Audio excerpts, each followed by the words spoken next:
మత్తు వలనను ఐహిక విచారముల వలనను మందముగా ఉన్నందున ఆ దినము అకస్మాత్తుగా మీ మీదికి ఉరివచ్చినట్టు రాకుండా మీ విషయమై మీరు జాగ్రత్తగా ఉండుడి. ఆ దినము భూమి యందంతట నివసించు వారందరి మీదికి అకస్మాత్తుగా వచ్చును.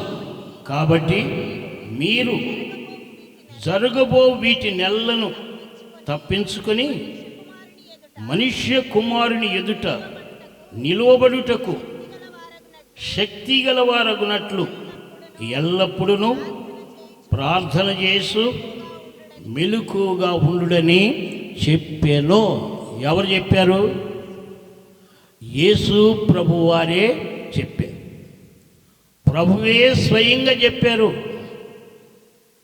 ఏ ప్రభు శిలువలో ప్రాణాన్ని పెట్టి రక్తాన్ని కార్చి సమాధి చేయబడి 3వ దినం తిరిగి లేచాడో అదే ప్రభువు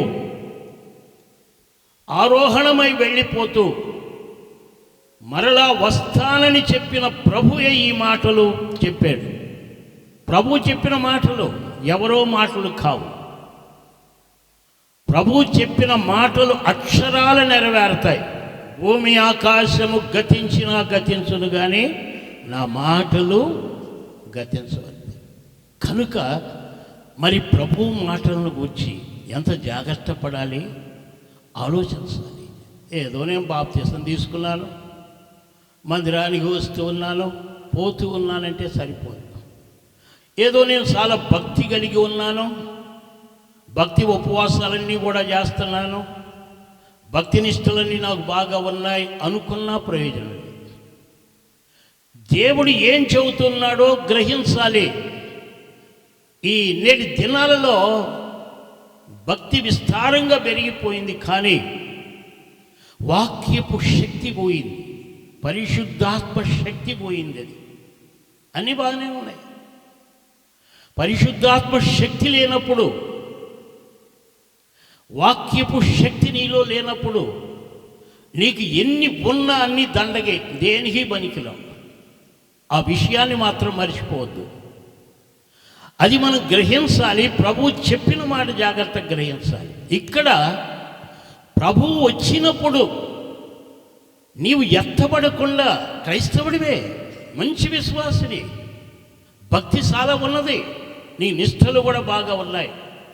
కానీ ఏవి నిన్ను ప్రభు యొద్దకు వెళ్లకుండా ఆటంకపరుస్తాయో వాటిని గురించి ప్రభు ముందే చెప్పాడు. ఈ విషయంలో కనుక మనం జాగ్రత్త లేకపోతే నీ భక్తి దండగా, నీ క్రైస్తవ నిష్టలు దండగా, అన్నీ దండగా, బూడిదలో పోసిన పన్నీర్లాగా అయిపోతాయి. అందుకే ప్రభు చెప్పిన విషయాలలో మనం అతి జాగ్రత్త కలిగి ఉండాలి.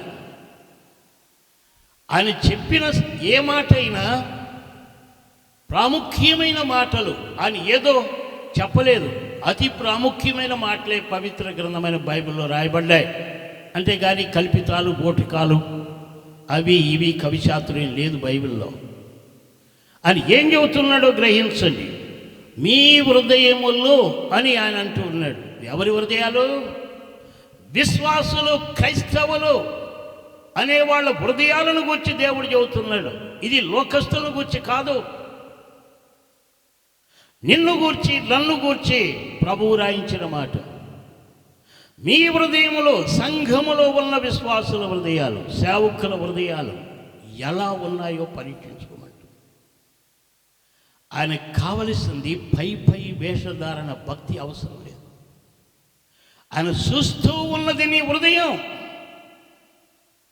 నీ హృదయం లోనికి చూస్తూ ఉన్నాడు, ఏమున్నదో చూస్తూ ఉన్నాడు. నీవు భక్తిగా అన్నీ చేస్తూ ఉండొచ్చు, కానీ నీ హృదయం ఎలా ఉన్నది అనేది దేవుడు పరిశీలన చేస్తున్నాడు. ఈరోజు మనందరి హృదయాలు చూస్తూ ఉన్నాడు. ఆయన బాధపడుతున్నాడు. అయ్యో, నేను కనుక వస్తే వీళ్ళందరూ వాళ్ళ హృదయాలలో ఏమున్నదో ఆయన చూసి బాధపడుతున్నాడు. అందుకే ఆయన రాకడ ముందు ఈ అద్భుతమైన విషయాలు మనతో నేర్పాలి అని, మనల్ని సిద్ధపరచాలి అని, ఆయన వస్తే నీవు విడిచిపెట్టబడకూడదు అని, ప్రభువు రాకడ నిరీక్షణను గురించి పదే పదే మనలను పురికొల్పాలి అని ఆశిస్తూ ఉన్నాడు ఆయన. ప్రభువు తన రాకడను గురించి రాయబడిన సంగతులు బైబిల్లో ఎన్నో మార్లు చెప్పాడు. ఈ హెచ్చరికలు ఎన్నో మార్లు సంఘానికి ఇచ్చాడు, విశ్వాసులకు ఇచ్చాడు. అందుకే ఈ రాత్రి మనం ఆ సంగతులు నేర్చుకుని జాగ్రత్త పడాలి. మీ హృదయములు ఎలా ఉన్నాయి? ఎలా ఉన్నాయి? నీ హృదయం ఎలా ఉన్నదో నీకు తెలుసు, నా హృదయం ఎలా ఉన్నదో నాకు తెలుసు. మనందరం ఇక్కడ కూర్చున్నాం, కానీ ఎవరి హృదయాల్లో ఏమన్నదో పక్కోళ్ళకు తెలిస్తే ఉంటారా? నీ ప్రక్కన కూర్చున్న ఆవిడ హృదయంలో నిన్ను కూర్చి ఏమన్నదో ఉంటే ఆయన దగ్గర కూర్చుంటావా? నీ ప్రక్కన కూర్చున్న ఆయన హృదయంలో ఏమున్నదో నీకు తెలిస్తే ప్రక్కన కూర్చుంటావా? ఆవిడ దూరం పోతావు. తెలియదు, అన్నీ కనపడతాయి, పై వేషమంతా కనపడిద్ది, కానీ హృదయంలో ఏమున్నదో తెలియదు. అది దేవునికి మాత్రమే తెలుసు. ఎందుకో తెలుసా? ఆయన హృదయములను పరిశోధించే దేవుడు. అర్థమైందా? అర్థమైతే దేవుని స్తోత్రం చెల్లిద్దాం. హల్లెలూయా. ఆయన మానవ హృదయములను పరిశీలించి చూసే దేవుడు. అందుకే బైబిల్లో ఒక అద్భుతమైన మాట దేవుడు రాశాడు. సముద్రం యొక్క అడుగు ఆయనకి బాగా కనపడుతుందట, దానికంటే మానవుని యొక్క హృదయము మరి తేటగా కనపడుతుందట. ఎవరికి? దేవునికి. దేవునికి. అందుకే భార్యాభర్తల హృదయాల్లో ఒకరి హృదయం ఏముందో ఒకరికి తెలిస్తే సంసారాలు చేస్తారా? ఉండలేరు, తెలియదు. కానీ దేవునికి బాగా తెలుసు. అది గ్రహించాలి మనం. ఆయన హృదయములను పరిశోధించే దేవుడు. అందుకే దావీదు అది గ్రహించాడు గనుక దావీదు ఏమంటాడో తెలుసా? 139వ కీర్తన అంటాడు, దేవా నన్ను పరిశోధించి నా హృదయమును తెలుసుకును. ఎంత అద్భుతమైన మాట! దావీదు మహారాజు 139వ కీర్తన అంటాడు, దేవా నన్ను పరిశోధించి నా హృదయమును తెలుసుకోయా. ఇంకెవరికి తెలియదు. నా హృదయం ఎలా ఉన్నదో ఇంకొకరికి తెలియదు, నీకు మాత్రమే తెలుసు అని దావీదు మహారాజు చక్రవర్తి తాను దేవునితో చెప్పుకుంటూ ఉన్నాడు. కనుక ఈ రాత్రి మన హృదయాలు కూడా ఆయనకు బాగా తెలుసు. మనం దాచిపెట్టవచ్చు, హృదయంలో అనేక రహస్యాలు దాచిపెట్టవచ్చేమో, కానీ ఎవరికీ తెలియకుండా ఆ రహస్యాలు బంధించవచ్చేమో, కానీ దేవునికి తేటగా కనపడుతుంది.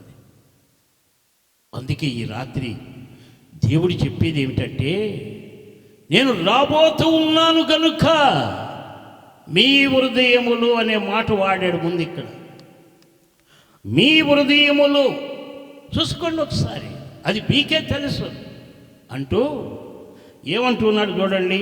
ఒకవేళ తిండి వలనను, తిండితో ఏమనుకుంటున్నాం? ఈ లోకంలో ఏదో బ్రతికాను, ఏదో తిందాను, తినటానికే బ్రతుకుతూ ఉన్నాను, 4 రాళ్ళు సంపాదించుకోవటానికే బ్రతుకుతూ ఉన్నాను, ఈ లోకంలో ఏదో సుఖభోగాలు అనుభవించడానికే బతుకుతూ ఉన్నాననే బతుకానిది. లోకస్తులకు వాక్యము తెలియక, సత్యము తెలియక అలా జీవిస్తారు.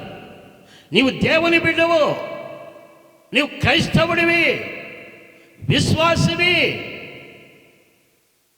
ప్రభువా ప్రభు అని అరిసే వ్యక్తివి, నీవు గ్రహించటం లేదా? ఆలోచించు. తిండి వలన దేవుని పిల్లలు దేనికి బ్రతుకుతూ ఉన్నారు? తినటానిక? 4 రాళ్ళు కూడబెట్టుకోవటానిక? మనము తినే తిండే ఒక రోజు మనల్ని చంపేది. ఎంత మంచి తిండి తిన్నా, తిన్న తిండి ప్రతి మనిషిని చంపేస్తుంది ఒకరోజు. ఒకవేళ మనం తిన్న తిండి బ్రతికిస్తే మనం చచ్చిపోకూడదంతే, చస్తున్నాం. ఎంత మంచి మంచి తిండా చనిపోతాం. జాగ్రత్త. ఒకవేళ కోసమే బ్రతుకుతున్నావేమో, ఈ విషయాన్ని మర్చిపోవద్దు. అందుకే దేవుడు తేటగా వ్రాయించాడు బైబిల్లో ఒక సత్యాన్ని, మనం ఎన్నడూ మర్చిపోకూడదు. ఒక మాట గ్రహించండి. ఈ రోమా పత్రిక 14వ అధ్యాయంలో ఒక అద్భుతమైన సత్యాన్ని దేవుడు మన కోసమే వ్రాయించాడు. 14వ అధ్యాయం 7వ వచనం చూడండి. మనలో ఎవడును తన కోసమే బ్రతకడు, ఎవడును తన కోసమే చనిపోడు. మనము బ్రతికినను ప్రభువు కోసమే బ్రతుకుతున్నాము, చనిపోయినను ప్రభువు కోసమే చనిపోతున్నాము. కాబట్టి మనం బ్రతికినను చనిపోయినను ప్రభువు వారమై ఉన్నాము. అది దేవుని పిల్లల ఉద్దేశం, అది క్రైస్తవుని యొక్క ఉద్దేశం, అది సంఘము యొక్క ఉద్దేశం, అది విశ్వాసి యొక్క ఉద్దేశం. ఏదో తినటం కోసం బ్రతకటం మనం ప్రభువు కోసం. అదే అక్కడ రాయబడింది. ఏమంటున్నాడు జాగ్రత్త గ్రహించాలి. కాబట్టి మనం బ్రతికినను చనిపోయినను ప్రభువు కోసం. తింటూ ఉన్నామంటే ప్రభువు కోసం, జీవిస్తూ ఉన్నామంటే ప్రభువు కోసం, ఉద్యోగం చేస్తూ ఉన్నామంటే ప్రభువు కోసం, కూలి పని చేస్తూ ఉన్నామంటే ప్రభువు కోసం. అంతే. నా బ్రతుకు ప్రభువు కోసం అనే విధానాన్ని మర్చిపోవద్దు నీవు. ఎందుకు? యేసు రక్తములో కడగబడిన దేవుని కుమారుడివి, దేవుని కుమార్తెవు. మర్చిపోతున్నావు. అంత విలువైన అమూల్యమైన రక్తము చేత ఆయనను కొనుక్కొని తన కుమారుడుగా కుమార్తెగా ముద్రించుకుంటే నాసిరకం బ్రతుకుతావా? ఏదో లోకస్తులు బ్రతికినట్టు బ్రతుకుతావా? కాదు. ఈరోజు ఆత్మ చేసుకోవాలి. అందుకే ఆ మాటలు దేవుడు స్పష్టంగా చెప్పాడు. ఒకవేళ మీరు తిండి కోసమే బ్రతుకుతారేమో, తిండి కోసమే ఉద్యోగమేమో, తిండి కోసమే కూలి పనేమో, తిండి అంటారుగా లోకంలో. ఏ పాటు పడ్డా ఈ జానడు పట్టు కోసం, అది లోకం చెప్పే సామెత.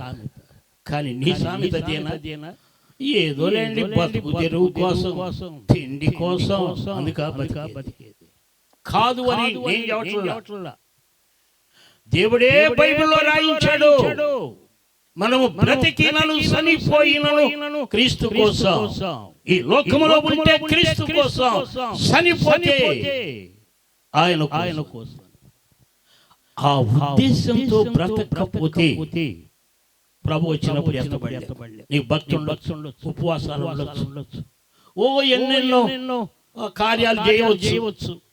ఏం చేసినప్పటికీ కూడా జాగ్రత్త పడకపోతే ప్రభు వచ్చినప్పుడు ఎత్తబడలే. కనుక ఈ రాత్రి ఆత్మపరిశీలన చేసుకోవాలి. ఎందుకు బ్రతుకుతున్నా? ప్రభువు కోసం. ఎందుకు జీవిస్తూ ఉన్నాం? ప్రభువు కోసం. ఎందుకు పని చేస్తూ ఉన్నాం? ప్రభువు కోసం. అది ఈ రాత్రి అలాంటి బ్రతుకుతూ ఉన్నామా? లేక క్రైస్తవులమని విశ్వాసులమని నామకార్థ బ్రతుకుతున్నామా? నాసిరకం బ్రతుకుతున్నామా? పనికి మాలిన బ్రతుకుతూ ఉన్నామా అనే ప్రశ్న వేసుకోకపోతే నేనైనా మీరైనా ప్రభు వచ్చినప్పుడు విడిచిపెట్టబడతామేమో. అందుకే ఒకవేళ మీరు తినటం కోసమే బ్రతుకుతూ ఉన్నాం అనుకుంటారేమో, జాగ్రత్త. దేవుడు హెచ్చరిస్తున్నాడు. నా మట్టుకైతే బ్రతుకుట క్రీస్తు అని సవాల్ చెప్పిన పౌలు లాంటి బ్రతుకు కావాలి మనకు. నేను బ్రతికేది నా ప్రభువు కోసం. ఒకవేళ చనిపోయినా నా ప్రభువు కోసమే. ఏదో తాత్కాలికమైన ఈ సుఖభోగాలు అనుభవించడం కోసం కాదు. ఈ లోకమే అశాశ్వతమైతే మనకున్నవి ఏంటి చెప్పండి. ఆలోచించాలి ఒకసారి. రాత్రి ప్రేమగల దేవుడు తాను రాబోతున్నాడు గనక ముందుగానే మనలను ప్రేమించి తన రాకడకు సిద్ధపరుచుకోవాలని ఆశించి ఈ మాటలు ఇంత వివరంగా మనతో మాట్లాడుతుండగా అర్థమవుతుందా లేకపోతే నిద్ర వస్తుందా ఆలోచించండి. అర్థమైతే ఒకసారి దేవుని స్తోత్రం చెల్లిద్దాం. హల్లెలూయా. నిద్ర వస్తుంటే గట్టిగా చప్పట్లు కొట్టండి. నేను ఆపేసి ముగింపు ప్రార్థన చేసి కూర్చుంటా. నిద్ర వస్తుందా? నిద్ర వచ్చేవాడు ఒకసారి గట్టిగా చప్పట్లు కొట్టండి. నాకు వినబడేటట్టు కొడితే ఒక 5 నిమిషాల్లో ముగిస్తా. లేరు కదా? లేకపోతే గట్టిగా చప్పట్లు కొట్టి దేవుని కనపడుద్దాం. Praise the lord. హల్లెలూయా. కనుకది నాకు మీకు ఒక సభ పరీక్షించుకోమంటున్నాడు. తిండి వలనను, రెండవది ఏమంటున్నాడు? మత్తు వలనను. మత్తు. దేవుని పిల్లలు ఎప్పుడు కూడా మత్తులై ఉండకూడదు. జాగ్రత్త. నీవు మెలకువగా ఉండండి అని దేవుడు చెబుతున్నాడు. నేను చెప్పట్లా, దేవుడు చెబుతున్నాడు. మీరు మత్తులుగా ఉండొద్దు, మెలకువగా ఉండండి అని చెప్పాడు. ఎలా ఉన్నాం మనం? ఈ లోకములో అనేక మంది క్రైస్తవులను, విశ్వాసులను పట్టి వేధిస్తూ ఉన్న మత్తు డబ్బు దేనికి పనికొస్తుంది? రేపు ప్రభు వచ్చిన తరువాత, సంఘాన్ని తీసుకుని వెళ్ళిన తరువాత డబ్బు కాదు ఏది అన్ని తీసుకెళ్ళి బయట పారేస్తాం. 7 ఏళ్ల శ్రమలలో, భయంకరమైన దినములలో ఏం చేస్తారో కూడా దేవుడు ముందే చెప్పాడు. నీవు మత్తులో పడిపోయి డబ్బే శాశ్వతం అన్నట్టుగా మత్తులో, ధనమే శాశ్వతం, బంగారమే శాశ్వతం, ఇదే శాశ్వతం, ఇక్కడ ఉన్నవే శాశ్వతమని ఈ మత్తులో పడితే ఒక రోజు రాబోతున్నది. ప్రభువు చెప్పిన మాట నేను చెప్పే మాట కాదు. చూడండి, యెషయా గ్రంథం 2వ అధ్యాయములో ఒకవేళ నీవు అదే మత్తులో ఉంటే, ఈ లోకములో ఉన్న ఈ అశాశ్వతమైనవే నీవు శాశ్వతమైన ఆ మత్తులో ఉంటే, డబ్బు మత్తు, ఈ మత్తులో చిత్తైపోతూ ఉంటే దేవుడు ఒక అద్భుతమైన మాటతో హెచ్చరిస్తున్నాడు. చూడండి, 2వ అధ్యాయం, యెషయా గ్రంథం 2వ అధ్యాయంలో ఒక వచనాలు చదువుకొని ముందుకు వెళ్ళిపోదాం. 20-21 వచనాలు చూడండి. ఆ దినమున యెహోవా భూమిని గజగజ వణికించలేసినప్పుడు ఆయన భీకర సన్నిధి నుండి, ఆయన ప్రభావ మహత్యము నుండి, కొండ గుహలలోను బండ బీటలలోను దూరవలనమున ఆశతో నరులు తాము పూజించుటకై చేయించుకొనిన వెండి విగ్రహములను, సువర్ణ విగ్రహములను, ఎలుకలకును గబ్బిలములకును పారవేయుదురు. ధనాన్ని పూజిస్తున్నావు కదా, ధనం వాడుకోమని దేవుడిచ్చాడు. అలాంటి వాటిని కూడా నీ చేతులతో ఎక్కడట ఎలుకలకు గబ్బిలాలకు అవి కూడా ముట్టుకోవటారు. వాటిని తాకను కూడా దాకు. అంత భయంకరమైన దినాలు రాబోతుంది. మరి డబ్బు లేకపోతే ఎలా? డబ్బు వద్దని కాదు దేవుడు చెప్పి, వాడుకోండి. డబ్బు వాడుకోండి. కష్టపడి పని చేస్తూ ఉన్నాం, డబ్బు వస్తూ ఉన్నది. వస్తువులు వద్దని కాదు, ఉన్నంత కాలం వాడుకోండి. కానీ ఒక మాట గ్రహించండి, ఎంత ఉన్నా ఏది ఉన్నా ఇవి అశాశ్వతమని గ్రహించాలి. వద్దని కాదు, డబ్బు కావాలి. ఇక్కడ నుండి హైదరాబాద్ పోవాలంటే డబ్బు లేకపోతే ట్రైన్ ఎక్కించుకుంటారు, బస్సు ఎక్కించుకుంటారు, కారు ఎక్కించుకుంటారు. కావాలి. వద్దని కాదు, దేవుడు డబ్బు ఇచ్చాడు. దేనికి? అవసరాల కోసం. నీ వినియోగించుకో, వాడుకో. అన్ని నీ కోసమే. బంగారం, వెండి, పెట్రోల్, డీజిల్ అన్ని ఈ భూమిలో ఉన్నవన్నీ నీ కోసమే. ఆహార పదార్థాలు అన్ని నీ కోసమే కదా దేవుడు ఇచ్చింది. సమృద్ధిని ఇచ్చాడు. వాడుకో. వద్దని దేవుడు చెప్పి, కానీ దేవుని కంటే వాటిని ప్రేమిస్తున్నావు నీవు క్రైస్తవుడివే, విశ్వాసివే. గ్రహించాల్సింది ఏమిటంటే దేవుడు వాడుకోమని ఇస్తే వాడుకోవటమే కాకుండా దేవుని కంటే దాన్ని ఎక్కువగా పెట్టుకొని కూర్చున్నా, దేవుని మర్చిపోతున్నావు. అందుకే రాబోతున్నాడు. ఆయన వచ్చేదాకా అన్ని తప్పేం లేదు. మంచి గృహాలు వాడుకో, మంచి వస్త్రాలు వాడుకోండి, మంచి తిండి శరీరాన్ని తినండి, మత్తులుగా కాకుండా అన్ని వాడుకోండి. కానీ శాశ్వతం కాదు అని గ్రహించండి. ఇవి అల్పకాలపు సంతోషాలు, ఇంతలో కనపడి అంతలో మాయమైపోయేవని వాడుకోవడం తప్పు కాదు. వస్తువులు వాడుకోండి, బంగారం వాడుకోండి, అన్ని వాడుకోండి, ఇవన్నీ వాడుకోండి. కానీ శాశ్వతం కాదు.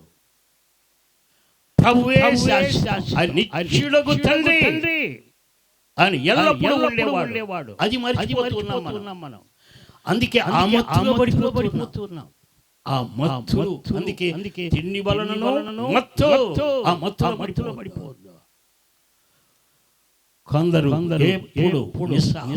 మత్తు గుట్కాలు మందు మత్తు పానీయాలు, ఈ మత్తులో పడిపోతున్నాం. ఇలాంటి పరిస్థితుల్లో ఉంటే ప్రభు ఏమవుద్ది? విడిచిపెట్టబడతాం. క్రైస్తవుడా జాగ్రత్త. దేవుడు ఈ రాత్రి నిన్ను ప్రేమిస్తున్నాడు. ఆయన వచ్చినప్పుడు నీ విడిచిపెట్టబడకూడదని ఆయన ప్రేమ. ఒకవేళ విడిచిపెట్టబడతావేమోనని కొన్ని వేల సంవత్సరాల క్రితమే ముందుగానే వ్రాయించాడు. అవి మరిచి వాడుకోండి. అవి తప్పు కాదు, వాడుకోండి. ఇలాంటి మత్తులు ఎన్నో ఉన్నాయి. ఈ లోక సంబంధమైన మత్తు, ఈ లోక వ్యవహారాలు మత్తు, ఈ లోకమే శాశ్వతం అన్నట్టుగా మత్తు, ఇక్కడ ఉన్నవే శాశ్వతం అన్నట్టుగా ఈ మత్తులో వద్దు. అది నిన్ను తలకిందులు చేసి నెట్టేస్తుంది. సోదరీ సోదరులారా, ప్రభు యొక్క ప్రేమని అర్థం చేసుకోండి. ప్రభు రాబోతున్నాడు గనుకనే ప్రేమతో నేను ఆయన వచ్చినప్పుడు ఆయనతో ఉండాలని కోరుకుంటూ రాత్రి మాటలు చదివిస్తున్నాడు. ఆయన వచ్చేంత వరకు ఉద్యోగం మానదు, కూలి పని మానదు, పొలం పని మానదు, ఫ్యాక్టరీ పని చేయాలి. ఏది దేవుడు చెప్పట్లేదు. కానీ ఆ మత్తులో పడిపోకు. అదే శాశ్వతం అన్నట్టుగా, అదే జీవితం అన్నట్టుగా, అందుకే నేను పుట్టాను అన్నట్టుగా, అందుకే బ్రతుకుతూ ఉన్నాను అన్నట్టుగా ఆ మత్తుకు నీవు బానిస కావద్దు. మత్తుకు బానిసయ్యావా? ఏం జరుగుతుందో నీకు అర్థం కాదు. మత్తుడై పడుకున్న వ్యక్తికి ఏం జరుగుతుందో ఏది అర్థం కాదు. అందుకే కదా ఆపరేషన్ చేయాల్సి వచ్చినప్పుడు మత్తిస్తారు. మత్తిచ్చిన తర్వాత ఇంకేమీ అర్థం కాదు. మరలా మత్తంతా దిగిపోయేదాకా నీకు మళ్ళా స్పృహ రాదు, ఏమీ అర్థం కాదు. కనుక అది ప్రమాదకరం అనేది దేవుడు చెబుతున్నాడు. అందుకే ఈ మాటలో ఆయన చెప్పే రహస్యాన్ని గ్రహించు. ప్రభు మన మేలు కోసం, ఏదో ఎవరిని విమర్శించడం కోసం కాదు, మన జాగ్రత్త కోసం, మన సిద్ధపాటు కోసం. నీవు నేను ఆయన వస్తే విడిచిపెట్టబడతామని బాధతో ఈ విషయాలు పదే గుర్తు చేస్తున్నాడు. ఈ గురుతులు జరుగుతూ ఉంటాయి, కానీ మీరు జాగ్రత్తగా ఉండండి. గురుతులు జరుగుతున్నాయని మీరు సిద్ధపడ ఈ మత్తుల్లో బడి ఉంటే విడిచిపెట్టబడతారు అని చెబుతున్నాడు. ఇంకేమంటాడు? వలన ఐహిక విచారముల వలన, ఐహిక విచారాలు ఎప్పుడు రేపటి గురించి, లేక పిల్లల భవిష్యత్తు రేపు ఏమవుద్దో ఐహిక విషయాలు, ఈ లోక సంబంధమైన వాటిని గురించే పొద్దస్తమానం విచారిస్తూ కూర్చుంటాం. ఈ లోక సంబంధమైన వాటిని గురించి, ఈ భౌతికమైన వాటిని గురించి విచారిస్తూ కూర్చుంటాం. అది లేదు, ఇది లేదు, అది తరిగైపోయింది, తృప్తి లేని జీవితం. దేవుడు ఎనిమిది ఉన్నప్పటికీ కూడా ఇంకా ఐహిక విచారాలు. మనిషికి ఏం కావాలి? ఈ లోకంలో బ్రతకటానికి కూడు, గుడ్డ, నీడ. మూడుంటే చాలు. కానీ మనం ఐహిక విచారాలు ఏటినో అదే ఏమంటారు? గాలి మేడలు అంటారు. గాలి మేడలు ఏదేదో ఊహల్లో పడిపోతూ ఉంటా, ఐహిక విచారాల్లో పడిపోతూ ఉంటా. ఇలా ఎలా ఎలా తేలిపోతూ ఉంటాం, చివరికి నష్టపోతూ ఉంటాం. అందుకే ప్రభు అన్నాడు, ఎవడు చించుట వలన తన ఎత్తు మూరెడెక్కువ చేసుకుంటాడు.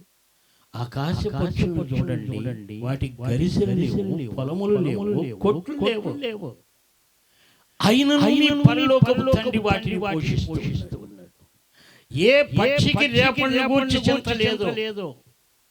రేపు నాకు అన్నం దొరకదో సస్తానో ఏమనే భయం ఏ పక్షికి ఉండదు. ఈ రోజు కడుపు నిండా పెట్టాడు దేవాన్ని స్తోత్రం. రేపు నీవు చూసుకుంటా, నీ మీద ఆధారపడతానని పక్షులు నిశ్చింతగా బ్రతుకుతున్నాయి.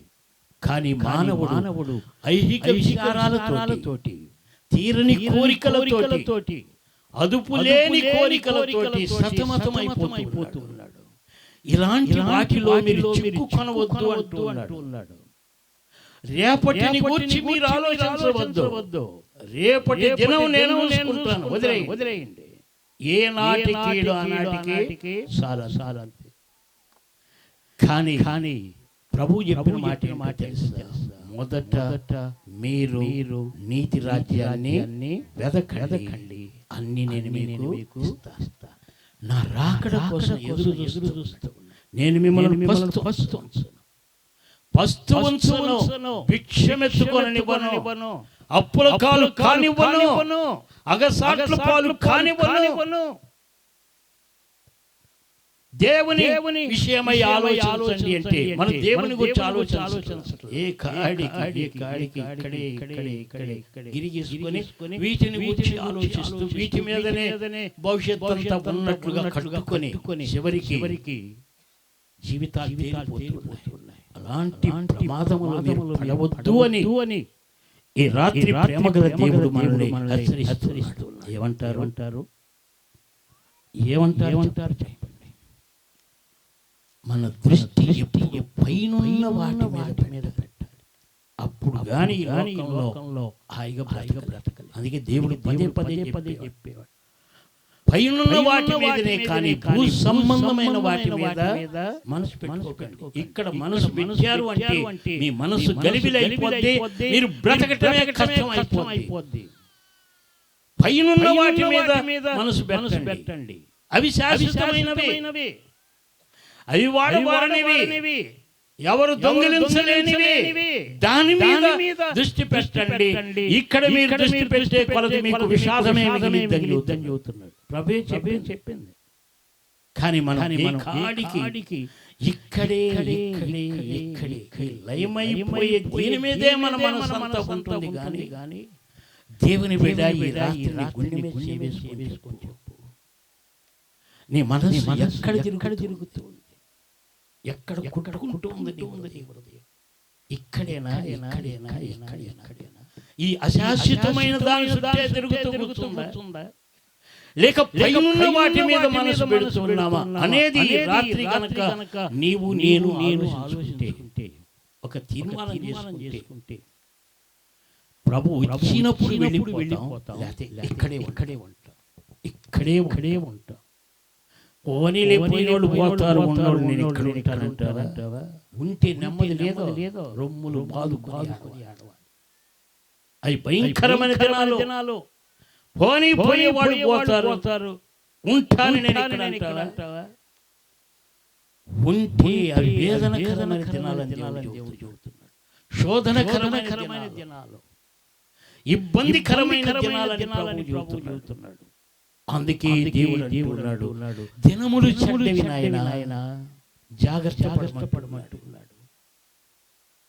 ఇది భయంకరమైన దినాలని దేవుడు చెబుతున్నాడు. ఇలాంటి పరిస్థితుల్లో దేవుడు ఎన్ని చెప్పినప్పటికీ కూడా మన మనస్సు, మన హృదయం ఇక్కడే అశాశ్వతమైన దీని చుట్టే తిరుగుతుంది. కానీ దేవుడు రాబోతున్నాడు, తీసుకుని అక్కడ ఉన్నతమైన స్థానంలో ఉంచుతాడు అనేది కోల్పోతున్నా. భక్తి బాగానే ఉంది, నేను కాదనను. కానీ శక్తి లేని భక్తి ప్రభు వచ్చినప్పుడు ఎత్తబడని భక్తి దండగ మారి భక్తి. క్రైస్తవుడా గ్రహించు ఈరోజు. తీర్మానం చేసుకో. అవకాశం ఉంది. అందుకే ప్రభు ఆ మాట చెప్పి ఐక విచారముల